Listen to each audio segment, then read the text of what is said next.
Здравствуйте! Сегодня расскажу вам одну, быть может, невероятную, но уж точно интересную историю. Итак, давайте начнем с самого начала. В 1990 году, 13 ноября, в обычном городе рождается обычный ребенок. Его называют Владимир. Вова сразу показывает себя одаренным мальчиком. Особенно хорошо у него выходят логические задачки. Уже будучи в детском саду, он с легкостью осваивает сперва шашки, затем и шахматы, поражая окружающих уровнем своей игры. В 6 лет маленький Вова поступает в 1 класс. Его фамилия была первой в списке класса, и он привыкает быть первым. Всегда и во всем. Пропустим несколько лет жизни Вовы.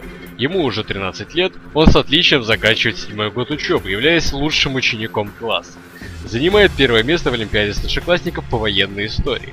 И даже дважды становится чемпионом Москвы по шашкам.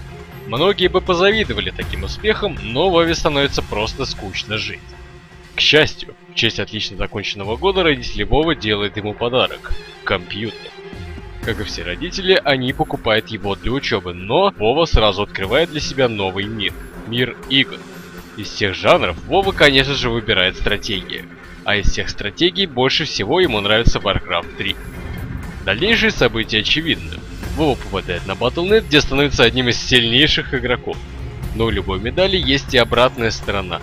С ним просто не хотят играть, и ему буквально приходится упрашивать игроков. Кстати, именно благодаря фразе Please Go Game он получает свой ник PGG.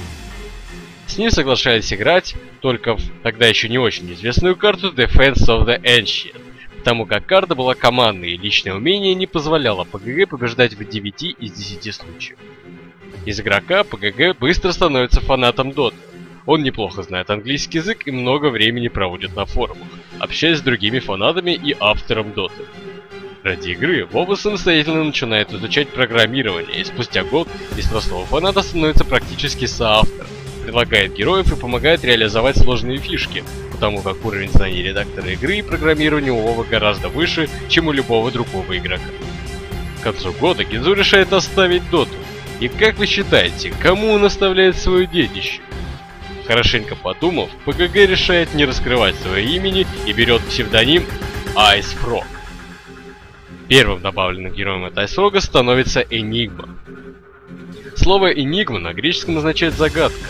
Загадывал ли он что-либо или нет, не знаю, приведу лишь несколько фактов. У слова «энигма» есть несколько значений. Одно из них – шифровальная машина времен Второй мировой войны. Напомню, что Вова родился 13 ноября, а это день шифровальной службы. А про первое место на Олимпиаде по военной истории вы еще не забыли? В октябре 2009 года Ice Frog'у поступает предложение от Valve. Тогда об этом никто не знал, но сейчас об этом можно прочитать даже на Википедии. Спустя месяц PGG бросает учебу, так и не получив диплом программиста, хотя ему оставалось доучиться всего пару лет. В 2010 году, несмотря на радикальную смену состава, команду под предводительством PGG приглашают в Китай для участия в одном из самых престижных турниров.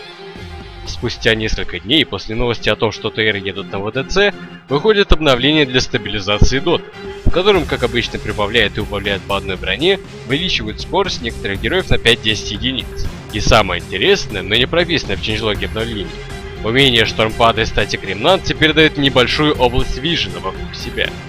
И именно на этой версии карты проходит весь турнир ВДЦ.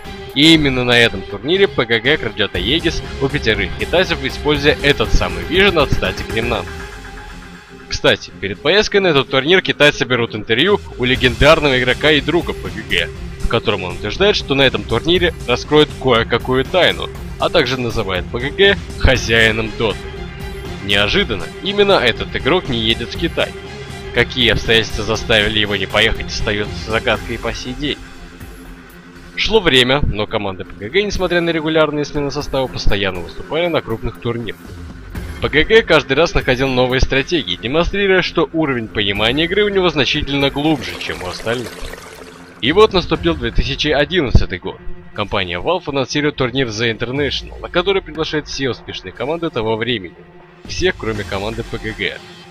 Тогда это показалось странным, но сейчас все встает на свои места. Ice Frog'у необходимо было обеспечивать техническую поддержку и исправлять баги как можно быстрее, поэтому он не смог присутствовать еще и как игрок на этом турнире.